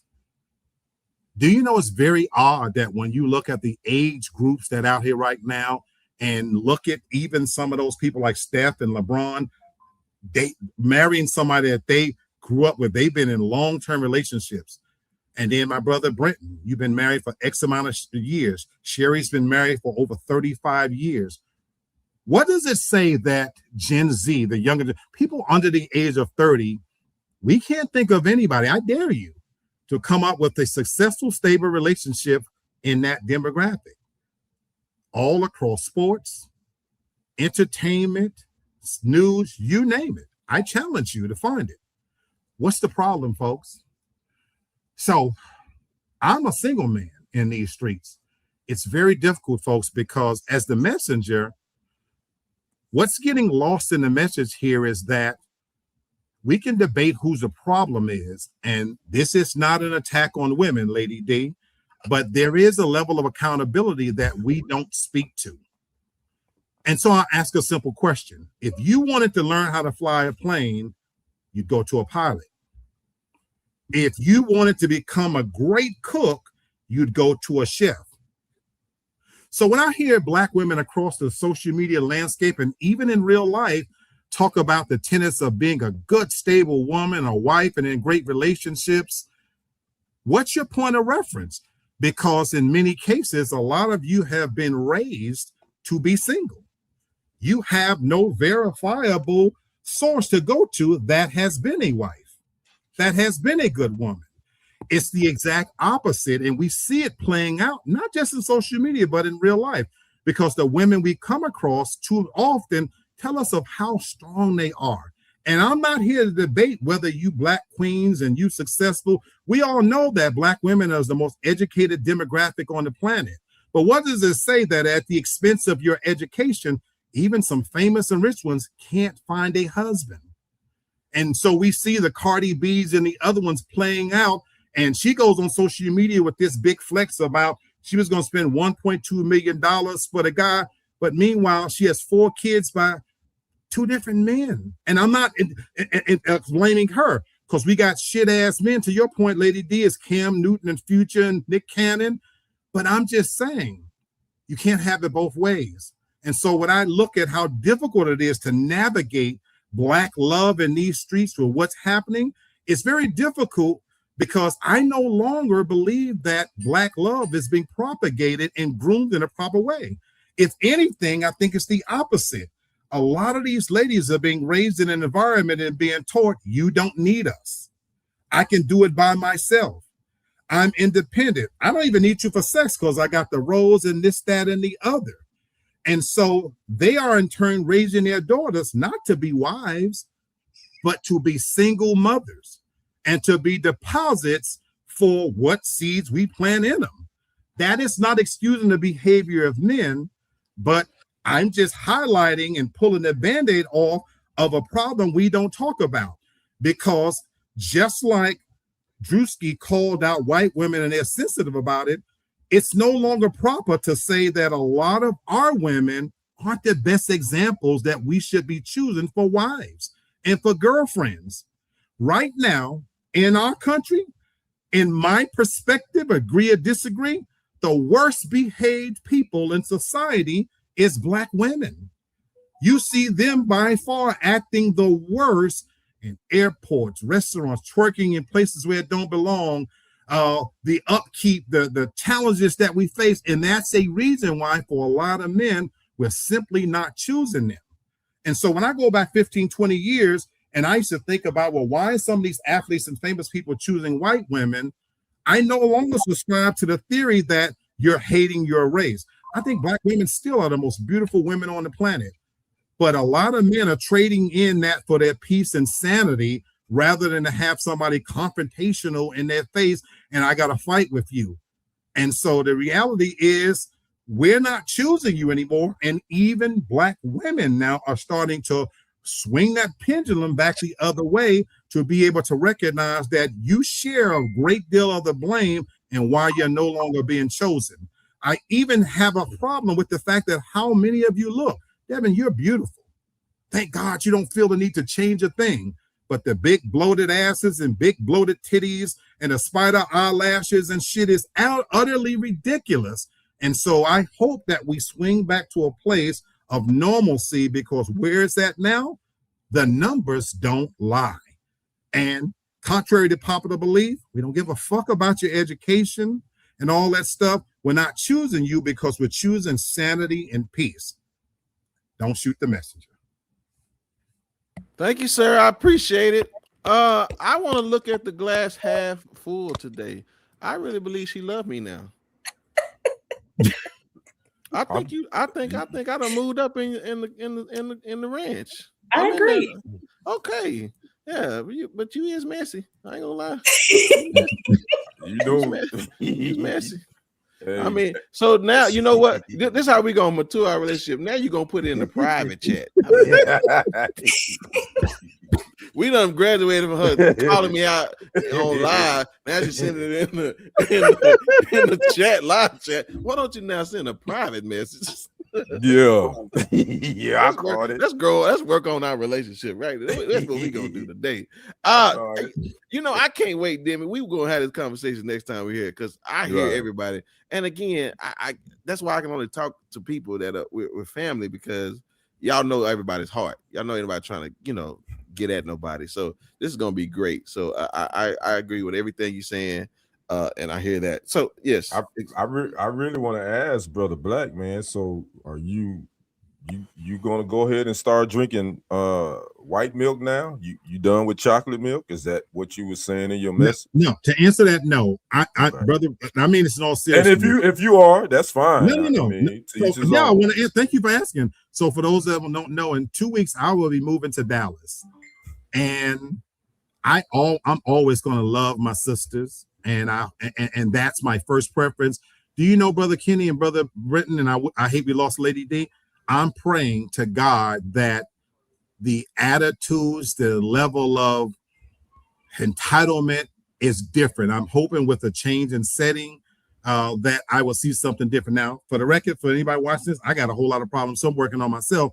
But no, I'm not coming there to date at the exclusion of my sisters.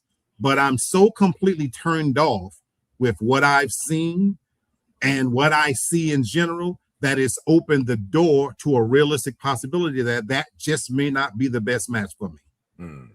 Okay. And you know, I wasn't putting you on the spot, brother. No, I just me. I just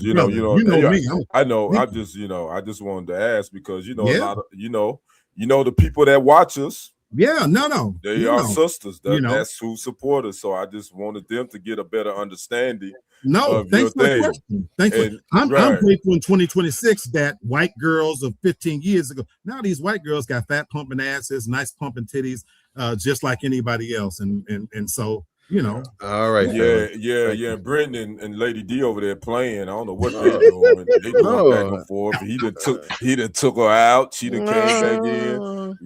Yeah, I don't know what they going on with them. I'm always love my sisters, but okay, the door is definitely open for All anybody else. right. Well, y'all, listen, that has been beyond fantastic. This show has been great. I appreciate it. I think we've given y'all enough content to last y'all for 2 weeks, and we will be back. But we will be talking about these vows, and I just want to say for the record, these vows that are traditional to us today are not biblical words. So I just want y'all to understand that. Okay. So when we're gonna get into the Bible, y'all gotta be careful. Correct. Because again, y'all are looking at the glass half empty or half full and not just at capacity. All right, here we go. Y'all know how we do it. For those that are just not joining us, Kenny has to go first, ladies and gentlemen, because if he goes between Lee and Devin, he gets lost in the sauce. So, ladies and gentlemen, Kenny. I'm just glad we back. You know, I miss hanging out and talking to my people. You know, this is family. Y'all my family. It's gonna always be like that. But I definitely want to shout out to those that watched us tonight. Demi J, Lady T, always in the house. We miss CC tonight. We miss you, CC. Hope everything is cool. The Real Estate Insider, Lamar Falk, Charles was in here earlier. It was another, I think it was a new viewer. Miss Diane. Brittany popped in for a second. I saw her. So we want to thank you all for popping in and you know, on your Friday night. Sherry. Sherry. My sister from another mister. Sherry. Who is Steven? Steven Jackson. That's my good brother Jack. He was in here too. So Jack think you nice looking, Lady D. So I threw him out. I put you out on the man. What a friend! What a friend! Oh well, I'm gonna tell the truth, shame the devil. But he ain't. So there you have it. I just want to thank you guys for supporting us. Make sure you continue to support us. If you haven't, subscribe to the channel. Subscribe to TFG Tonight. Share it to all your social media platforms. All that good and stuff. Definitely don't forget about Marcellus Young. Yeah, Marcellus Young. Thank you for showing up, Marcellus Young. The alias Ratchet. I'm sure his D is clean too. So Well, it finally is. He took it through the car wash and got it washed up. Pressure wash. He got a pressure wash on it. So, but anyway, before I get out of here, the attachment segment was really dope, and I thought that was a very interesting conversation we had, and I just want to leave you guys with something, especially my men, food for thought, because we were talking about that, and it really triggered something that I remember listening to some months back. I listened to the Ricky Smiley Morning Show, and Jeff Johnson is a special contributor who I really dig a lot. Brother, he got it going on. And he said something, matter of fact, back on June of last year, around Father's Day. And I want to say this to my brothers, and I saved this in my notes. Food for thought. To my fathers, pass on your wisdom, not your trauma, to your sons and daughters. Amen. And I think that is very important, because I think if you want to be in a successful relationship, man, you got to deal with your trauma. And I think Lady D said something earlier talking about, what you do, you will pass that on to your children. And I think men, I'm speaking to men, make sure you take care of whatever that trauma you had, that abandonment issues, the maybe mama not being how you want her to be. Because that's going to translate, and if you got children, that energy is going to be passed on to your children. And you may not think so, but it will be. So take care of that trauma. So pass on your wisdom, not your trauma, to your children. That's my final thoughts for tonight. Yes, sir. Thank you so much. My sister, always a pleasure. Thank you so much for being back with us. I know you tired from vacation. Oh, yeah, Master Prophet was here. You right. I'm sorry about that, Lady T. Okay, count that clown. Yeah. All right, sister, give me your final thoughts. I'd like to say that I'm gonna piggyback off of what Black said, as far as a lot of Black women aren't like suitable or whatever. And there are some trash ass women out there. I ain't gonna lie, I know a couple. But I think what we're experiencing right now is women being forced outside of the patriarchy. And because I know several long-term relationships, I don't want none of them. I don't want no parts of none of them because I know what they've been through, what they tolerate, and what, you know, and all that. I don't want that. So long-term and being married 30, 40, 50 years ain't the same today as it was back in the day. You got credit for numbers, but don't nobody want to be in that shit. So with that being said, I am that advocate. I'm a married woman, but I am an advocate for women not tolerating shit and not just being with somebody just to say they are with somebody. You should not just accept things just for the sake of having a relationship or being with somebody. You should be able to stand on your own 2 feet, because a lot of people, not even just men and women, take advantage of people who are needy and dependent. So you need to be able to stand on your own 2 feet. And I don't give a damn if you have to leave a relationship 6 months after marriage. I'd rather you do that than stay in some shit that is not great for you. And Toria is so sweet by saying that there is somebody out there for everybody. Bullshit. There are some people in this world that don't deserve nobody in their goddamn life. They should be asexual. They need to get a damn turtle or a rabbit and check on the damn turtle and rabbit, because they really don't need one of them either. Not everybody deserves somebody. There is not somebody for everybody. It's people in this world that ain't got no business bringing nobody in that F shit they got going on in their life. But anyway, it was so nice coming back. I hope everybody has a happy Easter and got your Easter suits, your Easter shoes, and your Easter baskets. And go make some nice Easter meals. And I'm sure some of y'all are gonna have y'all bright pink suits and bright green and yellow suits. And I can't wait to see some of the photos or whatever. But y'all have a blessed evening and a blessed Easter. Oh boy. And that is in real time why Kenny can't go between these two. All right. Right. Exactly. Beautiful. All right, sir.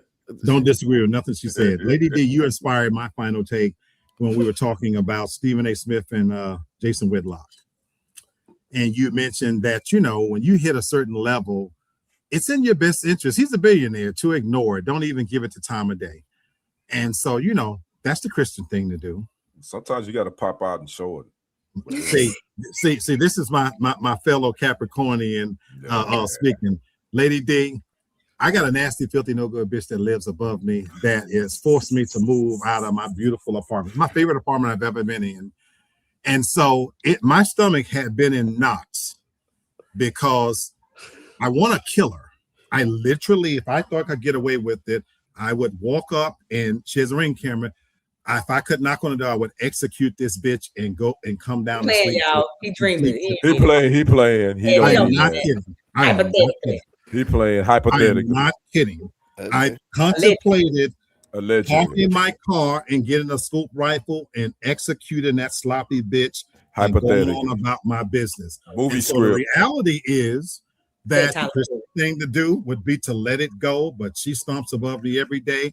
So yesterday, me and that bitch had it out. And I slept so good last night. My stomach was in knots, just the fact that I had been holding it back, praying to God, didn't want to embarrass my God, my family, and it just took so much pressure off me. And I've had peace tonight because I got that bitch good yesterday, and I loved every last moment of it. And that's why I am drinking tonight. I'm going to sleep like a baby. And if I heard a thump above me tonight and blood was seeping through the ceiling on my ceiling fan, I would turn R. Kelly on and dance a jig. You nasty, no good bitch, you. They prayed together, y'all. Yeah, they had Bible study, y'all. Thank you, Marcellus. Yeah, that's Marcellus talking. I'm telling you something, my God. That's what came on that new Tyler Perry series. Y'all are right. Yeah. Y'all go check it out. Yeah, Black is beautiful. Yeah, Black is matter of fact, y'all beautiful. check out Tyrese and Tank verses too. That was a miss. That was a miss. I'm sure they saw that Tyler Perry. It was dope. It was dope. That was a miss. No, it wasn't. Miss And Toria? I'm going to do my review. No, Toria, Toria, he told her Jesus loved you, and so do I. That's what he said. Sherry was on the phone with me in real time while this was happening. That bitch was big, man, and I loved every moment of it. Yes, I did. He told her how much Jesus loved her. Yeah, that's it. He was really just proud, he was trying to bring her to Jesus. That's what he was really trying to do. He wasn't trying to take her to the king. He was trying to tell her about the king. That's what he was trying to do. I mean, I do have a final thought here. So hello. That's okay. Yes, I'm gonna do mine still. Thank you. Trying to avoid bail money, Brent. What you talking about? He finna leave Georgia anyway. It don't matter. It don't matter. Shoot. Thank you. Yeah, he leaving anyway, so it don't matter. And I mean, by all accounts, the boy got like 15,000 names. So good luck finding him. You know what I'm saying? So, yeah, so no, it's okay. All right, well, listen, y'all. I guess we already heard from Marcellus, so I don't know I need to hear from him anymore. Can you bring us somebody else for us? So I have a question for you all. How do you handle life's hard blows? When you get one of them hard blows from life, how would you handle those things? You drinking, Kenny? Yes. Oh, okay. Yes, sir. All right. With a capital Y. I suck it up and say what's next. Suck it up and say what's next. All right, you getting ready to say something else. I'm glad you finished that. I was just waiting, Lord have mercy. I'm like, my. Yes. A literal blow, a 380, a figurative blow, alcohol. Good Lord, she said a 380. Wait a minute. The lady D said, oh, you know what? I shouldn't be surprised. Allegedly. Well, listen, I'm with everything that y'all saying, but here's a situation that I'm really not sure how you would handle this, but let's just take a look at it. We're definitely having barbecue tonight. Oh my God. Oh, I hope that was AI. I hope that was too. Listen, life can give you a really good blow. But I just hope that whatever blow you taking from life, it just ain't got no ram's horn attached to it. Man, I hope that dude is okay for real. Listen, you talking about blowing somebody back out, and I mean, yes. He's gone, man. Listen, oh man, she said, Brent, please understand my comments are not to be negative. I don't think we took that way at all. No, it comes with brilliant. It comes with brilliant. You actually need conflicting opinions, or it would be boring if everybody. Right. Yeah, exactly. I respect your opinion, and I believe we are on the same side. I just think we're gonna have more conversation because I think there's other people that beg to differ, but I think the conversation will help us get a better understanding. So everything you're saying is all the women. You guys are brilliant. Y'all make this whole show. The women that support the show. We learned, Demi, when this show is over and I'm in the shop.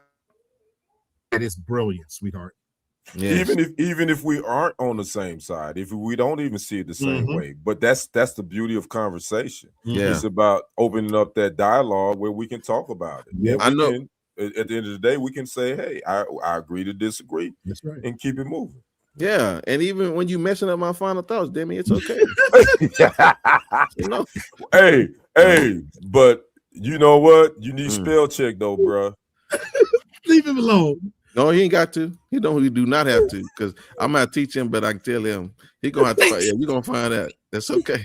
I'm gonna go grab my report. That ain't mean. Hey, Demi the one start. I mean, Lady D started, not Demi. Fine. Lady D was the one being messy. I'm gonna go get my report. You damn right, Lady D. I'm throwing your ass under the bus because you the one started it being petty. I'm gonna get my report card from my 9th grade teacher, and I'm gonna show y'all. But listen. Hey, Brother Brenton, look at the tape. I saw you got to go back and rewind this, look at the tape, and you'll see who started that pettiness. No. I appreciate it. No, again, we have normalized not being able to have conversation, Demi. So not by no means is there an issue. She said, "I wish you nothing but success, Mr. Black. You have the right to love." He ain't loving on nobody though. That's the problem. If he is, we don't know who it is. Marcellus, Teddy Riley, Teddy Pendergrass. We don't know who this man is. But anyway, okay. I don't even know what the final thought was anymore. So, I guess that's Kenny, that's Devin, and that's Lee. Yeah, and just remember, y'all, don't let nobody blow your back out. It'll hurt after you get through. Well. Happy Easter.